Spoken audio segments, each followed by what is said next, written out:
کہتے ہیں کہ ایک بادشاہ نے اپنے سب سے قابل وزیر سے کہا کہ اس کی مملکت میں سے 5 احمق ترین لوگوں کو 1 مہینے کے اندر تلاش کر کے اس کے حضور پیش کیا جائے۔ 1 مہینے کی جدوجہد کے بعد وزیر نے صرف 2 احمقوں کو پیش کیا۔ بادشاہ نے ناراضگی کا اظہار کرتے ہوئے کہا، میں نے 5 احمقوں کو پیش کرنے کا کہا تھا۔ وزیر نے کہا، حضور مجھے احمقوں کو ایک ایک کر کے پیش کرنے کی اجازت دی جائے۔ بادشاہ نے کہا، ٹھیک ہے۔ وزیر نے پہلے احمق کو پیش کرتے ہوئے کہا، حضور یہ بڑا احمق اس لیے ہے کہ بیل گاڑی میں سوار ہونے کے باوجود اس نے اپنا سامان سر پر اٹھا رکھا تھا۔ پھر دوسرے احمق کو پیش کیا اور بولا، اس شخص کے گھر کی چھت پر بیج پڑے ہوئے تھے جن کی وجہ سے چھت پر گھاس اگائی تھی۔ یہ شخص اپنے بیل کو لکڑی کی سیڑھی سے چھت پر لے جانے کی کوشش کر رہا تھا تاکہ بیل وہ گھاس چر لے۔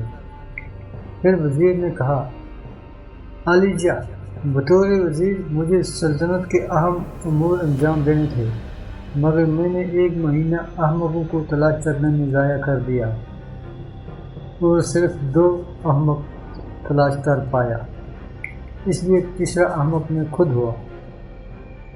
چوتھا احمق کون ہے؟ بادشاہ نے پوچھا۔ وزیر نے کہا، عالم پناہ، جان کی امان پاؤں تو عرض کرو۔ بادشاہ نے کہا، کہو تمہیں کچھ نہیں کہا جائے گا۔ وزیر نے کہا، عالی مرتبت آپ بادشاہ وقت ہیں اور تمام رعایا اور سلطنت کے امور چلانے کے ذمہ دار ہیں، مگر قابل اور ذہین لوگوں کو تلاش کرنے کے بجائے احمقوں کو تلاش کروانے میں نہ صرف اپنا وقت برباد کیا بلکہ ایک اہم وزیر کا وقت بھی ضائع کیا، اس لیے چوتھے احمق آپ ہو۔ بادشاہ نے تل ملاتے ہوئے پوچھا، اب یہ بھی بتا دو کہ 5واں احمق کون ہے؟ وزیر نے کہا، حضور 5واں شخص یہ ہے جو فیس بک پر لگا ہوا ہے، اپنے دفتری کاروباری فرائض اور خاندان کے بہت سے کاموں سے لاپرواہی برت رہا ہے۔